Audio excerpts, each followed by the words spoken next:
Halo, selamat datang di channel Saham Pilihan. Kali ini kami akan berbagi tips tentang penggunaan Fibonacci. Tapi kali ini ada beberapa modifikasi yang perlu kita buat ya, biar proyeksinya lebih tajam dan lebih baik ya dalam memprediksi harga. Oke, yang pertama settingan Fibonacci ya. Settingannya adalah yang perlu Bapak Ibu perhatikan di sini. 61%, 100%, 161, 188, 261, 288, dan yang terakhir ini 423, 488. Oke, jadi kalau kita marking ini nanti akan menjadi suatu area zone ya. Ini zone tertinggi tipe 3. Ini zone tertinggi kedua atau area take profit 2, dan ini biasanya menjadi zone pertama ya, atau ini juga menjadi batas koreksi suatu pergerakan. Oke, itu mudah. Yang kedua, perlu untuk mengetahui area oversold dan overbought, karena itu akan menjadi titik kita dalam melakukan penarikan ya. Untuk videonya bisa dilihat di video kami sebelumnya. Jadi penting untuk melakukan awal penarikan ini seperti ini ya. Ini oversold. Sini kita tarik. Ya, sini titik tertinggi di area oversold. Jadi kita perlu untuk men-spotting area-area tertinggi dan terendah.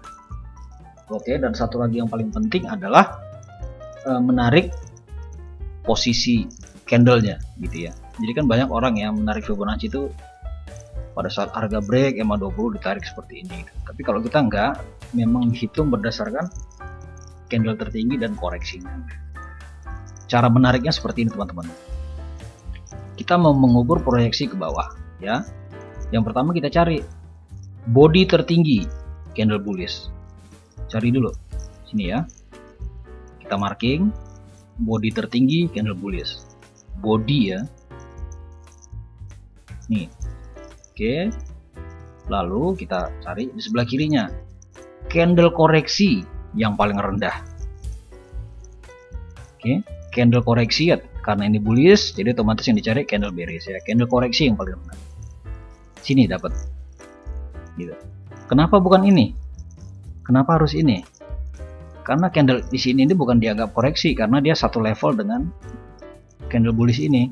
Artinya ini bagian dari candle bullish ini kan selevel. Tapi kalau ini dia kan beda levelnya. Ini close-nya lebih di bawah daripada harga open di sini. Jadi ini koreksi terendah setelah bullish. Kita marking seperti ini. Besarkan ya. Oke, kita dapat ini candle koreksi, ini candle bullish. Kita kasih garis. Lalu kita lihat ke sebelah kanan. Mana candle pertama yang berhasil membreakout candle bullish ini? Ini dia. Oke, kalau masih bingung saya ulangin. Kita cari candle bullish yang terakhir ada di sini. Lalu cari candle bearish yang terakhir, tapi yang tidak selevel dengan bullish ini. Nih, ini masih satu level kan? Sini. Lalu kita kasih garis. Kita marking. Lalu kita lihat ke sebelah kanan. Cari candle pertama yang berhasil membreak garis biru ini. Ini. Oke. Kalau saya kasih marker di sini, ini candle yang berhasil nge-break yang biru. Oke. Ini candle bullish tertinggi. Dan ini adalah nilai tertinggi. Lalu kita lakukan penarikan Fibonacci ya. Dari sini ditarik ke sini. Jadi ini awal penarikannya ini sangat penting Bapak Ibu, karena di sini kita bisa melakukan swing trading dengan sangat presisi ya. Saya bilang sangat presisi, terutama di saham-saham LQ45. Jadi Bapak Ibu yang mau ada dana nganggur ya, mau melakukan investasi tapi bingung, perlu belajar ini untuk swing trading. Jadi bisa menentukan di mana sih titik optimal saya untuk entry. Jadi bukan hanya sekedar punya duit, buy saham, tinggal tidur, biarkan 3 tahun. nggak seperti itu ya. Unilever juga kalau dibeli dari 3 tahun yang lalu sekarang bisa nangis darah ya. Itu saham bagus LG 45 tapi harganya rontok berjilid-jilid gitu. Jadi kita nggak mau seperti itu. Oke, balik ke IHSG lagi. Nah, sini kita lihat koreksi pertama ada di 161. Sini ya, kita marking. Ini adalah potensi IHSG akan koreksi. Walaupun tidak tertutup kemungkinan bisa sampai ke bawah ya, ke 261 ini. Tapi kalau kita lihat kuatnya kenaikan harga dari sini, koreksi sedikit, naik lagi, IHSG ini memang secara umum dalam kondisi yang positif ya. Tapi untuk masa sekarang koreksinya saya kira belum optimal ya berdasarkan Fibonacci proyeksi ini. Karena kemarin harga hanya drop sampai di sini, di batas ini ya. Jadi terbuka kemungkinan dan masih sangat logik IHSG akan drop kembali sampai ke area 7000. Ya, kalau kita lihat ke sebelah kiri, area 7000 ini adalah key area ya. Sebelumnya ini nggak berhasil ditembus ya, berkali-kali akhirnya ditembus ini key area dan belum pernah di retest lagi. Jadi sangat masuk akal ya. Langsung ke contoh-contoh saham LQ45 aja ya. Sekarang BBRI. Boleh, BBRI kemarin sempat turun lalu naik lagi ya. Kita ukur coba BBRI itu sampai di mana sih? Penurunannya udah optimal belum kondisi ini gitu. Ini di jam 9 market udah buka. Oke, nggak apa-apa. Ini kita lihat harga tertingginya di sini kemarin ya. Untuk yang pertama dilihat adalah harga closing. Tertinggi di sini body ya. Body di sini. Ini BBRI-nya sekarang sedang membuat gap up di sini ya. Ini kita lakukan pengukuran di sini dulu. Oke, kita marking dulu body tertinggi, yaitu ada di sini. Ya, candle bullish ini. Ini juga tertinggi tapi belum berhasil close di atas ini ya. Ini kita abaikan dulu candle yang sekarang. Oke, karena ini belum close. Jadi kita pakai data yang sudah ada ya. Ini candle bullish yang pertama. Lihat ke sebelah kiri, candle bearish yang pertama, yang koreksi. Ini ya. Ini doji nggak dianggap. Ini bullish, ini bearish. Oke. Kita marking seperti ini. Lalu kita lihat ke sebelah kanan. Candle pertama yang berhasil break garis biru ini. Nih. Oke, saya kasih panah sini. Oke, saya ulangin. Body tertinggi saat ini di sini. Marking. Lihat ke sebelah kiri. Candle bearish pertama yang koreksi. Nih. Jadi kalau dibaca candle ini ya, bullish atau impulsif atau rally sama aja ya. Rally, koreksi, rally. Saya ulangin, rally, koreksi, rally. Area koreksi inilah kita kasih garis marking, lalu kita cari di sebelah kanan candle pertama yang berhasil menembus garis itu. Itu dasarnya kita lakukan penarikan dari sini. Tarik ke atas ini. Ini tertinggi ya, ini body ini tertinggi. Nah, dari sini bisa kita lihat kalau BBRI ini punya potensi untuk drop sampai ke sini 161 ini kita marking. Ini area-area koreksi wajar ya. Ini terjadi apabila nanti hari ini atau besok atau lusa atau sepanjang minggu ini harga itu tidak mampu closing di atas garis biru ini. Tapi kalau candle ini yang sedang kedap-kedip ini ya bisa closing di atas ini, otomatis ini gagal. Jadi untuk Bapak Ibu yang mau swing trading dalam kondisi BBRI seperti ini, baiknya menunggu harga close di sini. Gitu. Sekarang kita lanjut ke saham ASI juga boleh ya. ASI ini kemarin juga sempat heboh ya, di stream stock bid. Sekarang kita lihat ASI dengan pola perhitungan seperti itu. Kita lihat di sini titik ini ya, ini harga drop. Di sini kita cari titik tertingginya ya. Karena ini merupakan area overbought di sini. Ini overbought pertama, agak koreksi, dia naik, overbought lagi, lalu membuat bullish divergence di sini. Dapat di sini sebagai area tertinggi. Saya marking dulu.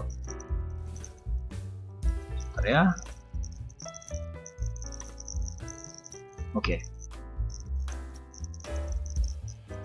Ini dapat menjadi area overbought sebelumnya ya. Dari sini kita cari body tertinggi. Oke, di sini dapat. Lihat ke sebelah kiri. Candle bearish pertama, koreksi pertama. Yang ini bearish tapi bukan koreksi ya, karena bagian dari ini.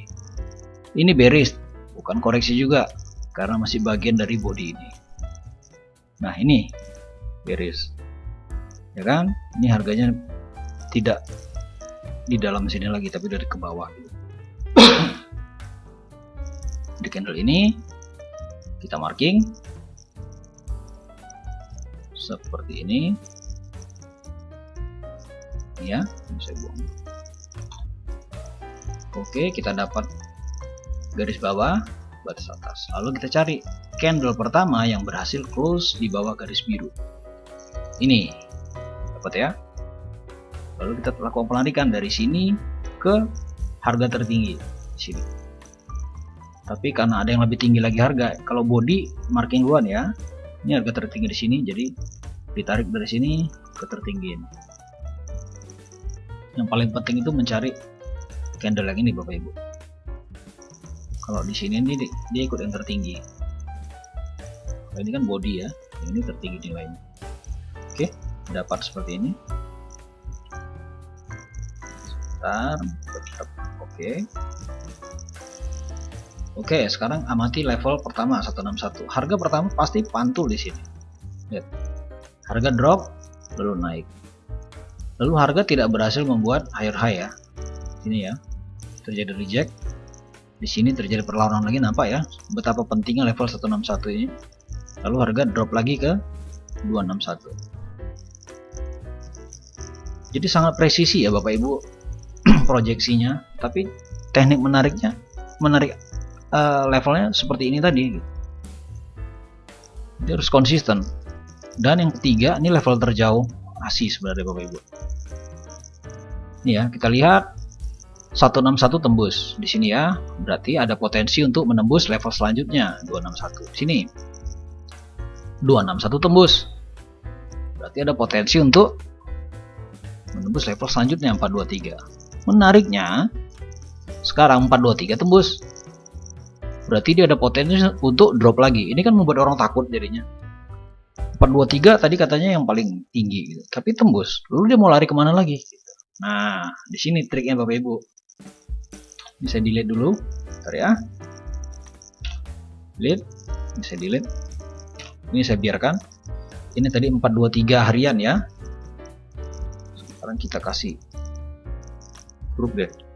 423 daily. Oke, kita kasih warna hitam. Jelas ya. Ini tadi 423 daily. Oke. Kita kasih di daily aja. Ini juga di daily ya. Oke. Ini batas 423 daily. Tapi kenapa tembus? Terus mau lari kemana lagi ASI gitu. Ini yang menarik. Caranya adalah kita ganti time frame Bapak Ibu. Kita ganti weekly. Oke, weekly di sini. Blank ya. Mau kemana? Gampang. Cari area overbought. Karena kita mau narik ke atas ya. Overbought terdekat mana di sini? Nih, gampang di spot kalau pakai indikator ini kita. Nih. Lihat ke atas. Nampak kan? Ini area overbought. Ya, atau jenuh beli. Sini beli terus, lalu di sini harga turun bawah. Ini turning point ya. Oke, sini kita besarkan dulu. Dapat areanya di sini. delete ya, sini. Lalu pertama kita cari body tertinggi. Sini dulu Bapak Ibu, body tertinggi dapat. Lalu lihat ke sebelah kiri, candle koreksi pertama ya. Ini bullish, ini bearish, dapat kan? Ini dia nggak ada di dalam level ini, berarti ini valid. Oke, kita lakukan balikan. Langkah ketiga, cari candle yang berhasil break garis biru ini. Candle pertama, ini belum break, ini belum break, ini break. Candle ini berarti kita tarik dari sini ke atas ini. Oke, tarik ke sini. Oke, sekarang kita udah dapat zona-zona proyeksi penurunan yang presisi ya. Lihat Bapak Ibu ya, ini harga dari sini langsung drop ke 161, gak kemana-mana, dia ke 161 kan, 161. Lalu harga koreksi ke atas ya, lihat ya, lalu dia drop lagi menembus 161 ya, seperti teori Fibonacci tadi. Karena 161 nya zona 161 dan 188 yang tertembus, otomatis dia akan sampai ke zona berikutnya, zona 261 ya. Ini kita marking di sini. Lalu kita lihat saat harga udah tembus ini kan, yang pertama reject ya, reject, harga naik, ini tembus, lalu dia reject lagi. Ini hanya koreksi berarti kenaikan ini kan, karena ini udah tembus. Jadi pada saat di sini sudah mentok untuk naik, dia pasti tembus ke bawahnya lagi ke 261. Ingat ya Bapak Ibu, ini mingguan. Lalu kalau kita lihat di sini, harganya terjadi rebound, sama kayak ini. Touch, dia rebound. Reboundnya kan banyak nih Bapak Ibu. Jadi kalau ini rebound, dia sampai ke 18 sampai dengan maksimum 22%, ya, hampir 23%. Apa yang terlintas di benak Bapak Ibu sekalian? Ya, dari level ini ASI juga berpotensi untuk rebound sekitar 20% sampai 23% juga. Nah, ke sini kembali ke 6 ribuan gitu. Berarti ASI ini berpotensi untuk ke 6 ribuan. Sementara kalau di daily tadi harga kan sudah tembus 423. Kita kembali ke daily. Nah, ini yang kita 423 tadi ya. Jadi harga udah tembus ke 423 daily.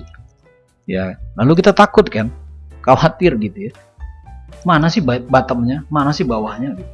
Ternyata Fibonacci ini providing kita menyediakan batas bawah yang maksimal lah untuk penurunannya itu sini. Ini adalah 261 weekly. Saya catatkan 261 weekly. Oke. Lalu lihat bagaimana reaksi harga. Di sini ya, rebound ini candle bearish, bullish and gulf yang sangat positif sampai ke MA50. Sorry, MA20 atau mid BB close. Memang kemarin harga drop lagi. Artinya apa? Melihat kondisi ke depan sampai dengan pilpres ini, mungkin ada potensi ASI belum naik ya, tapi dia mungkin akan turun, tapi batas turunnya udah sampai di sini lagi gitu ya. Nah, jadi dari Fibonacci ini Bapak Ibu yang berniat untuk swing trading bisa membeli ASI pada saat koreksi di sini lagi gitu ya, karena ini udah level-level kuat.